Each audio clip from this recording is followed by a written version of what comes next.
আমেরিকার ভয়ঙ্কর CIA team তাদের এক সিক্রেট মিশনে কিছু লোককে হত্যা করে বসে। এই ঘটনাটা এখানে শেষ হয়ে যেতে পারত, কিন্তু ১.৫ বছর পর তাদের সেই হত্যার জবাব দিতে এমন একজন তাদের মাঝে ফিরে আসে যাকে দেখে তারা পুরোই অবাক হয়ে যায়। শুধু তাই নয়, সেই লোকটা তাদের পুরো টিমকে এক অদ্ভুত প্ল্যানিং এর মাধ্যমে নিয়ে শেষ করতে থাকে। কিন্তু প্রশ্ন হচ্ছে, কে সেই লোক আর কিভাবে সে পুরো টিমটাকে শেষ করে দেয়? এই সব কিছুর উত্তর জানাতে নিয়ে এলাম মাইল 22 মুভির এক্সপ্লেনেশন। যারা অ্যাকশন মুভি পছন্দ করো তাদের জন্য হতে পারে এই মুভিটা হেভি এক চয়েস। তো আর প্যাচাল না বাড়িয়ে চলো শুরু করা যাক আজকের মুভি এক্সপ্লেনেশন। মুভির শুরুতেই আমরা আমেরিকার এক সেফ হাউসের দৃশ্য দেখতে পাই। সিআইএ এজেন্ট এলিস এবং উইলিয়াম এক বিশেষ মিশনে একটা সেফ হাউসে এসেছে। তাদের কাছে ইনফরমেশন ছিল যে এখানে কিছু রাশিয়ান লোকেরা বিপুল পরিমাণে সিজিয়াম ধাতু মজুত করে রেখেছে। এই ভয়ানক ধাতু ব্যবহার করে হয়তো তারা কোনো একটা মারাত্মক এক্সপ্লোসিভ তৈরি করার চেষ্টা করবে। তাই সিআইএ এর মূল উদ্দেশ্য হলো এই সেফ হাউসটিকে যে কোনো মূল্যে ধ্বংস করা। যার কারণে এজেন্ট এলিস এবং উইলিয়াম সেই বাড়ির দিকে হেঁটে গেলে দূর থেকে তাদের সঙ্গীদের সাথে টিম লিডার জেমস সিলভাও তার রাইফেল তাক করে তাদের উপর নজর রাখছিল। এর পাশাপাশি উপর থেকে ড্রোনের সাহায্যেও বাড়িটার দিকে ক্রমাগত নজর রাখা হচ্ছিল। আর এই পুরো মিশনটি অফিস থেকে তাদেরকে গাইড করছিল সিআইএ কর্মকর্তা জেমস বিশপ। অর্থাৎ এই অতি গুরুত্বপূর্ণ মিশনে সব দিক থেকে পূর্ণ প্রস্তুতি নিয়েই সিআইএ এর এজেন্টরা এখানে এসেছে। যাই হোক, বাড়ির দরজার সামনে গিয়ে এলিস দরজায় নক করলে এক মহিলা এসে দরজাটা খুলে দেয়। এলিস তার সাথে কথা বলতে থাকলে উইলিয়াম হঠাৎ তার পকেট থেকে ছোটখাটো একটা এক্সপ্লোসিভ ডিভাইস বের করে ঘরের মধ্যে ফেলে দেয়। এরপর তারা সেই মহিলাটাকে ঠেলে ঘরের ভিতরে ঢুকে গেলে তাদের বাকি টিমমেটরাও সেখানে চলে আসে। তারপর তারা সবাই মিলে বেশ কয়েকজন রাশিয়ানকে সেখানে জিম্মি করে ফেলে। তাদের কাছে সিজিএম ধাতুর কথা জিজ্ঞেস করলেও তারা কেউই সেই মজুদ কোথায় আছে তা জানাতে চায় না। তবে একজন এজেন্ট একটা ভল্ট খোলার পর সেই ভল্টের ভিতরেই সিজিএম আছে বলে ধারণা করতে থাকে তারা। কিন্তু ভল্ট খুললে সেখানে কিছু টাকা পয়সা এবং একটা হার্ড ড্রাইভ ছাড়া আর কিছুই পাওয়া যায় না। এদিকে সেই বাড়িতে যে আরো কিছু লোক ঘাপটি মেরে বসেছিল তা এই টিমের কেউই জানতো না। যার কারণে এই লোকগুলো এবার একে একে আড়াল থেকে বেরিয়ে এসে তাদের উপরে গোলাগুলি শুরু করে। এই গোলাগুলির মধ্যে এলিসের গায়ে গুলি লেগে সে আহত হয় এবং আরেকজন এজেন্ট গুলিতে মারা যায়। এই কাণ্ড দেখে কমান্ডার বিশপ তাদেরকে অর্ডার দেয় যে তারা চোখের সামনে যাকেই পাবে তাকেই যেন খতম করে ফেলে। এই অর্ডার পাওয়ার পর সবাই মিলে এই রাশিয়ানদেরকে একবারে তামা করে দিতে থাকে। তবে তাদের মধ্যে একজন উঠে গিয়ে একটা পাইপের গ্যাস খুলে দিয়ে এক্সপ্লোশন ঘটানোর চেষ্টা করতে থাকে।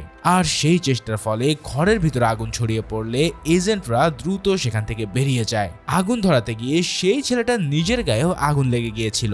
এদিকে সিলভাও দূর থেকে ঘরের ভিতরে আগুন দেখতে পেয়ে সেদিকে এগিয়ে এসেছে। এবার ওই ছেলেটার গায়ে আগুন লাগার পর সে জানালা দিয়ে লাফিয়ে পড়ে নিজের জীবন বাঁচানোর চেষ্টা করে, কিন্তু ইতিমধ্যে ঘরের সামনে চলে আসা সিলভা তাকে গুলি করে খতম করে দেয়। এরপর তারা সবাই ধারণা করে যে ঘরের ভিতরে থাকা সিজিয়ামে হয়তো আগুন লেগেছে, কেননা সিজিয়াম খুব মারাত্মক লেভেলের একটা দাহ্য পদার্থ। কিন্তু মিশন শেষে ফিরে আসার সময় সিলভা জানতে পারে যে ওই বাড়িটাতে সিজিয়ামের কোনো অস্তিত্বই ছিল না।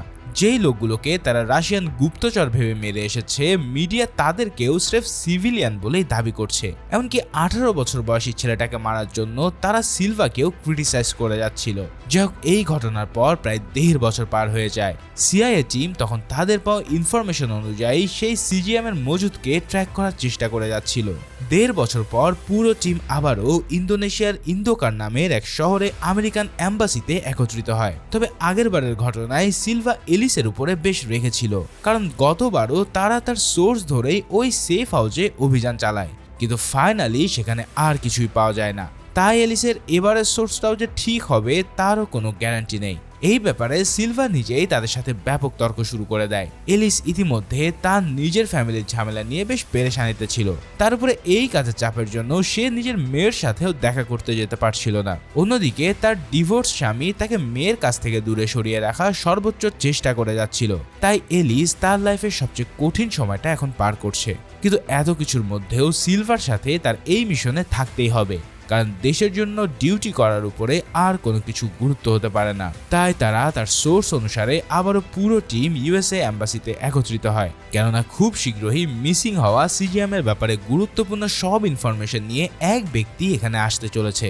অন্যদিকে সিলভা এম্বাসিদের লোকের কাছ থেকে মিসিং হয়ে যাওয়া সিজিএম এর ব্যাপারে ব্রিফিং করার সময় সিনিয়র অফিসার জন তাকে দ্রুত সেই মিসিং সিজিএম গুলো খুঁজে বের করতে বলে। যদি সেগুলো কোনো ভুল ব্যক্তির হাতে পৌঁছায় তাহলে কি মারাত্মক কাণ্ড ঘটতে পারবে তা তো তোমরা নিশ্চয়ই ধারণাই করতে পারছো। যাই হোক, এদিকে রাশিয়ার এক এয়ারপোর্ট থেকে হঠাৎ এক রাশিয়ান প্লেনকে উড়াল দিতে দেখা যায়। বিমানের ক্যাপ্টেন তার এক ফ্লাইট অ্যাটেন্ডেন্টকে এসে বলে যে আমরা খুব শীঘ্রই বড় কিছু করতে চলেছি। এর পরপরই বিমানের কম্পিউটারে এক ব্যক্তির প্রোফাইল ভেসে উঠতে দেখা যায়। কিন্তু এই লোকটাকে আর এর সাথে রাশিয়ানদেরই বা কি সম্পর্ক, এই সব কিছু আমরা একটু পরে জানতে পারছি। অন্যদিকে ঠিক এই লোকটাকেই পরের সিনে আমরা আমেরিকান এম্বাসির সামনে এসে স্যারেন্ডার করতে দেখি। লি নূর নামের এই ব্যক্তি দাবি করতে থাকে যে মিসিং হওয়া সিজিএম এর ব্যাপারে তার কাছে ইনফরমেশন রয়েছে। তার মানে এই হলো এলিসের সোর্স। সে নিজেই এম্বাসির ব্যক্তিদের হাতে একটা হার্ড ড্রাইভ তুলে দেয়। তবে সিআইএর লোকেরা দেখে যে এই হার্ড ড্রাইভটা এমনভাবে প্রোগ্রামিং করা যাতে 8 ঘন্টা পর সেটা নিজে থেকে ধ্বংস হয়ে যাবে। নূর এম্বাসির লোকদেরকে সত্য দেয় যে যদি এই দেশ থেকে তাকে সেফলি বের হতে সাহায্য করা হয় তাহলে সে নিজে এই ডেস্ক ওপেন করে সমস্ত ইনফরমেশন বের করে দেবে। এদিকে সিআইএ টিমের পক্ষ থেকে প্রথমে তার সাথে কথা বলার জন্য এলিসকে পাঠানো হয়। সে তার কাছে আবারও আমেরিকায় আশ্রয় দেওয়ার দাবি জানায়, কিন্তু এলিস তার কথায় রাজি না হয়ে উল্টো তার উপরে ভীষণ টর্চার করে ইনফরমেশন বের করার হুমকি দেয়। কিন্তু নূর তার কথায় পাত্তা না দিয়ে বলে যে তোমরা কেবলই সময় নষ্ট করছো। এলিস ব্যর্থ হয়ে ফিরে আসার পর সিলভা কম্পিউটার এক্সপার্টদের উপরে তার রাগ ঝাড়তে থাকে, কারণ তারা কোনোভাবেই সেই হার্ড ড্রাইভটাকে আনলক করতে পারছিল না। অন্যদিকে নূরকে মেডিকেল চেক আপের জন্য নিয়ে যাওয়া হলে ডাক্তার খুব স্বাভাবিকভাবে তার চেক সম্পূর্ণ করে।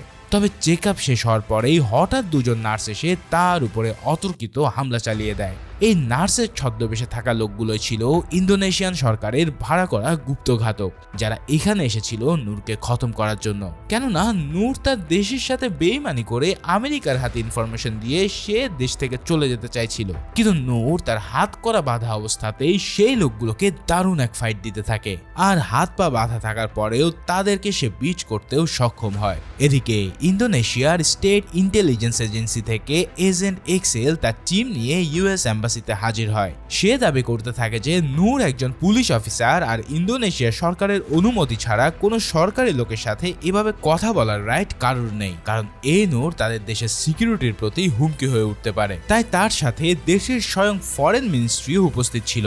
মানে বোঝাই যাচ্ছে যে নূর তাদের জন্য কতটা গুরুত্বপূর্ণ ব্যক্তি। কিন্তু সিলভা তাদের মুখের উপরে সরাসরি না করে দেয়। অন্যদিকে মেডিকেল রুম থেকে খবর আসে যে নূরের উপরে দুজন ব্যক্তি হামলা করেছে, কিন্তু তাকে কেউ বাঁচাতে যাওয়ার আগেই সে নিজেই ওই দুজনকে মেরে শেষ করে দেয়। তারা তার উপরে ছুরি দিয়ে হামলা করে সামান্য জখম করতে সক্ষম হলেও নিজের মারাত্মক ফাইটিং স্কিলের মাধ্যমে সে তাদের দুজনকে মেরে একদম ছাতু করে ফেলেছে। যাই হোক, সিকিউরিটি এবং সিআইএর লোকেরা সেই রুমে গিয়ে তাকে রক্তমাখা অবস্থায় দেখে পুরোপুরি থ বনে যায়। এখানে তার ফাইটিং স্টাইল দেখে সিআইএর লোকেরা বুঝতে পারে যে নূর আসলে সাধারণ কোনো নিরীহ মানুষ নয়, বরং সে মারাত্মক স্কিল্ড এক কমব্যাট ফাইটার। তার ব্যাপারে আরেকটু ঘাটাঘাটি করার পর জানা যায় যে সে আসলে কোনো মামুলি পুলিশ অফিসার নয়, বরং সে এই দেশের স্পেশাল ফোর্সের একজন অফিসার। অন্যদিকে সিলভা এবং তার সঙ্গীরা যখন এক্সেলকে নূরের উপরে হওয়া এই হামলার ব্যাপারে জবাবদিহি করতে বলে তখন তারা কিছু না বলে সেখান থেকে চলে যায়। এবার নূরের সাথে আবারও সিআইএর কথা হলে সে তাদেরকে শর্ত দেয় যে যেন তারা তাকে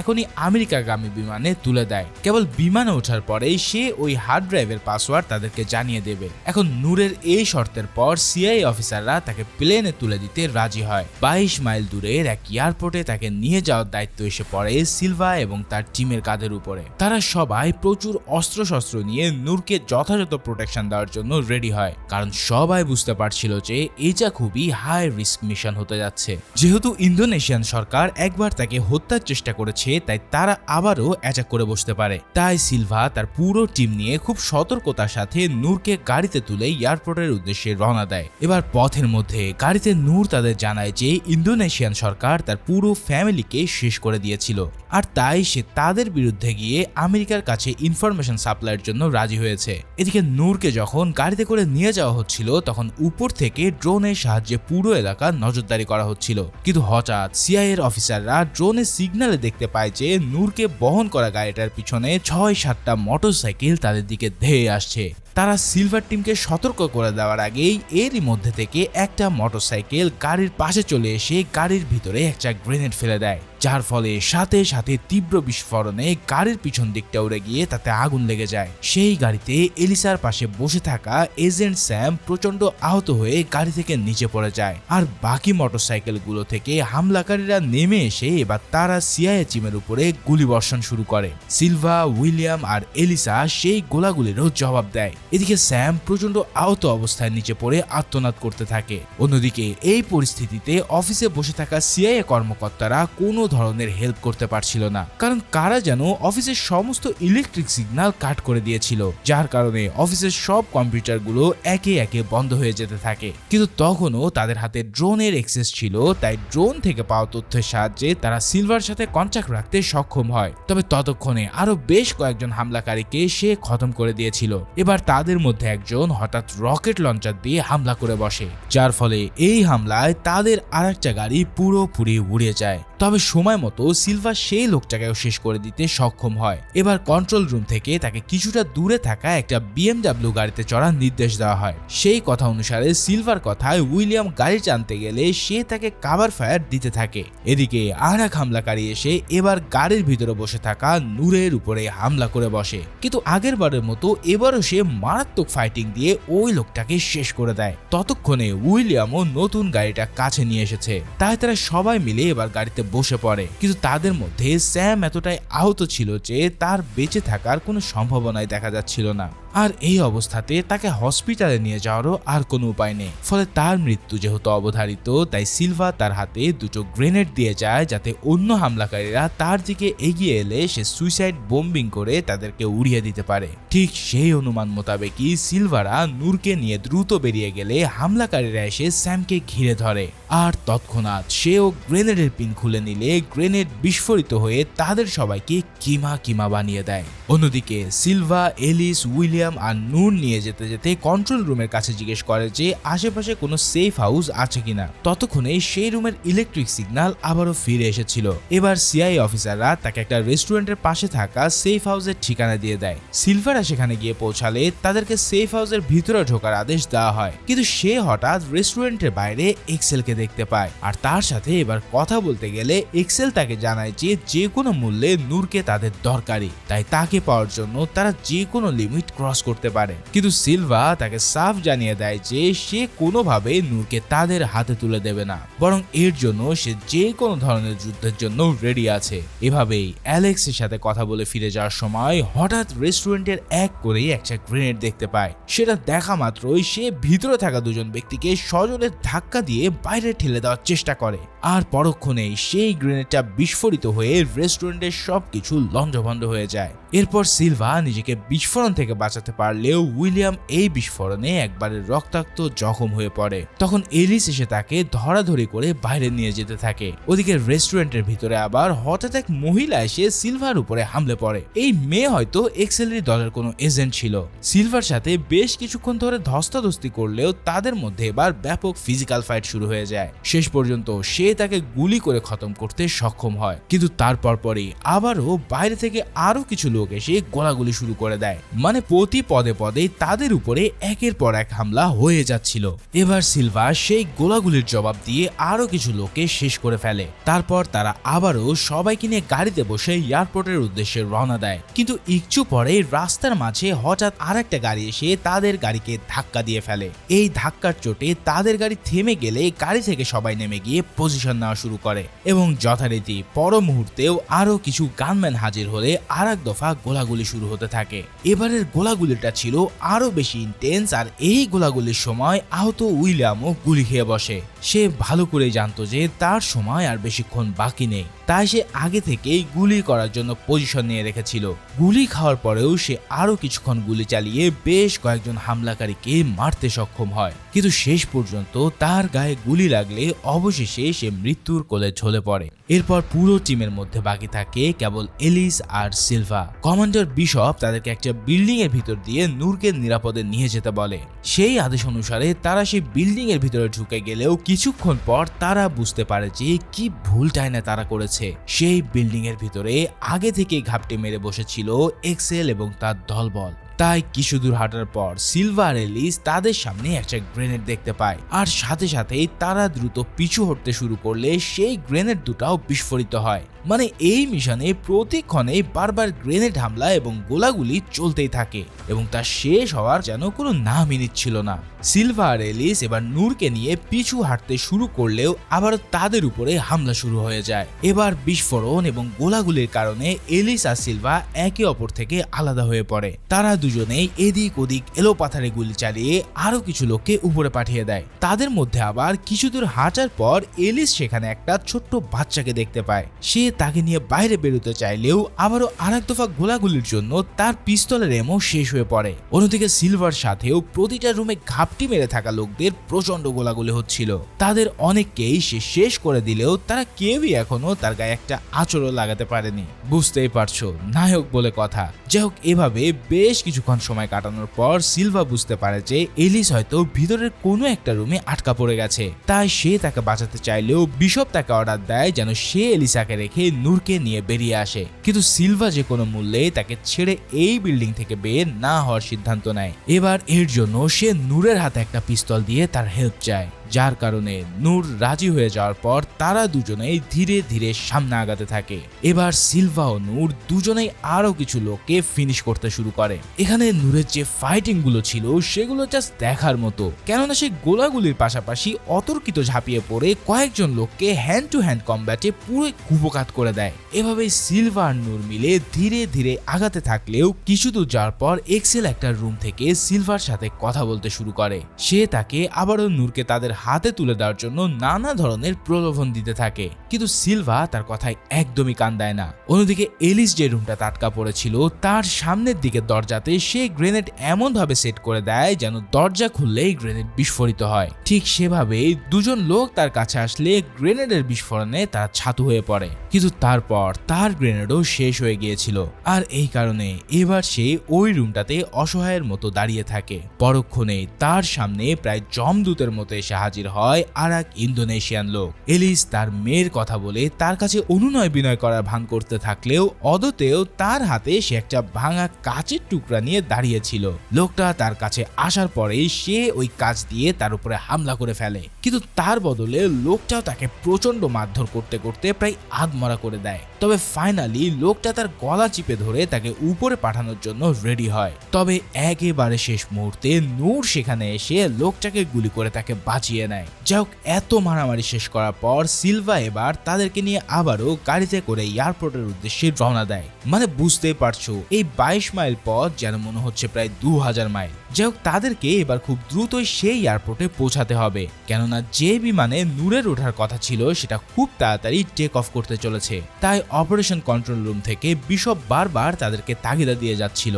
সিলভা তার সাধ্যমতো প্রচন্ড গতিতে গাড়ি চালালেও হঠাৎ পথের মাঝখানে সে একটা গাড়িকে দাঁড়িয়ে থাকতে দেখে নিজের গাড়িটাকে থামাতে বাধ্য হয়, আর সেই গাড়িটাতেই বসেছিল এক্সেল। সিলভা বিশপকে জানায় যে এখন এক্সেলের মুখোমুখি হতে গেলে তাদেরকে আর নূরকে প্লেনে তোলা হবে না, কারণ এখানে সে প্রচুর সময় নষ্ট করা হবে। তাই এক্সেলের ব্যবস্থাটা সিআইএ অপারেশন কন্ট্রোল রুমকে নিতে হবে। এই কথা শোনার পর বিশপ তার ক্রুদের সরাসরি এক্সেলের উপরে একটা ড্রোন স্ট্রাইক করার আদেশ দিয়ে দেয়, আর এর পরক্ষণে ড্রোন থেকে মিসাইল ছুটে এসে গাড়ি সমেতে এক্সেলকে পুরোই উড়িয়ে ফেলে। এবার রাস্তা পুরোপুরি ফাঁকা হয়ে যাওয়ায় সিলভা আর এলিস নূরকে নিয়ে খুব সহজেই এয়ারপোর্টে পৌঁছে যায়। সেখানে পৌঁছে প্রথমে নূরকে সিকিউরিটি চেক আপ করানো হয়। এরপর সিলভা তার কাছ থেকে ওই ড্রাইভটার পাসওয়ার্ড জেনে নেয়। পাসওয়ার্ড পাওয়ার পর সেটাকে কন্ট্রোল রুমে জানিয়ে দিলে তারা সেই পাসওয়ার্ডের সাহায্যে হার্ড ড্রাইভটা খুলতে সক্ষম হয়। এই ড্রাইভে মোট 5টা আলাদা আলাদা জায়গার কথা উল্লেখ ছিল, যেখানে সেই ভয়ানক সিজিয়াম লুকানো আছে। এই ইনফরমেশন পাওয়ার পরপরই নূরকে তারা বিমানে উঠতে দিয়ে দেয়। তার সাথে একই বিমানে এলিসা উঠে বসে, কারণ সে তার মেয়েকে দেখার জন্য দেশে ফিরে যেতে চাইছিল। অবশেষে যখন মনে হচ্ছিল যে সবকিছু ভালোই শেষ হয়ে গেছে, ঠিক তখনই প্লেনে ওঠার আগ মুহূর্তে নূর সিলভাকে বলে যে তোমার মাদারকে আমার পক্ষ থেকে হ্যালো বলে দিও। এই মিশনে মাদার ছিল অপারেশন কন্ট্রোলার বিশপের ছদ্মনাম, আর সিলভার ছদ্মনাম ছিল চাইল্ড ওয়ান। কিন্তু নূর এই কথা কিভাবে জানলো? তবে ততক্ষণে প্লেন টেক অফ করে ফেলায় সিলভা এদিকে আর বেশি মাথা না ঘামিয়ে এয়ারপোর্ট থেকে ফেরার জন্য রওনা দেয়। কিন্তু অন্যদিকে একই সময়ে সিআইএ কন্ট্রোল রুমে ঘটতে থাকে তুলকালাম কাণ্ড। নূরের কাছ থেকে পাসওয়ার্ড পেয়ে ড্রাইভ সফলভাবে ওপেন করা গেলেও কিছুক্ষণ পর সেই রুমের সমস্ত কম্পিউটারে এক ভাইরাস ছড়িয়ে পড়ে। রাশিয়ান কোডে লেখা সেই ভাইরাসটা পুরো কম্পিউটারগুলোকে দখল নিতে শুরু করে, আর পুরো সিস্টেম হ্যাক হয়ে গেলে তাতে বেশ কিছু ছবি সহ রাশিয়ান লেখা ভেসে ওঠে। এবার এই লেখাগুলোকে ডিকোড করার পর বিশপ যা বুঝতে পারে তাতে তার পায়ের তলা থেকে মাটি সরে যায়। আসলে এতক্ষণ তারা সিআইএ এজেন্টদের প্রাণের বিনিময়ে যাকে প্রোটেক্ট করছিল সে আসলে একজন রাশিয়ান এজেন্ট। ভাই রে ভাই, শেষ মুহূর্তে যে এত বড় টুইস্ট পাবো সেটা আমি একেবারে আশা করিনি। আসলে সেই 1.5 বছর আগে সিআইএ টিম যে 18 বছরের ছেলেটাকে মেরেছিল সে ছিল একজন রাশিয়ান হাই র্যাঙ্ক অফিসারের ছেলে। তাই এই হত্যার প্রতিশোধ নিতে সিআইএ টিমকে খতম করার জন্য নূরকেই এই মিশনে পাঠানো হয়েছিল, যার কারণে এর জন্যই আমরা পুরো মুভি জুড়ে রাশিয়ান এক প্লেনকে নূরের উপরে নজর রাখতে দেখেছি। আর এখান থেকে ধারণা করা যায় যে এলিসকে হয়তো নূর প্লেনের মধ্যেই খতম করে দেবে। এছাড়াও প্লেন টেক অফ করার কিছুক্ষণ পরেই পাইলট মেডে মেডে বলে চিৎকার শুরু করে দেয়, অর্থাৎ ইতিমধ্যে নূর হয়তো সেই প্লেনের কন্ট্রোল নিয়ে নিয়েছে। অন্যদিকে কন্ট্রোল রুমে বসে থাকা পুরো টিমটাকেও যেন কারা এসে গুলি করে দেয়, অর্থাৎ এই পুরো টিমের মধ্যে এবার কেবলই বাকি থাকে সিলভা। আর এখানে মজার ব্যাপার হচ্ছে ওই ছেলেটার উপর ট্রিগার কিন্তু সেই টেনেছিল। তার মানে বোঝাই যাচ্ছে যে হয়তো নূর কিংবা অন্য কোনো রাশিয়ান এজেন্ট আবারও তাকে খতম করতে আসবে।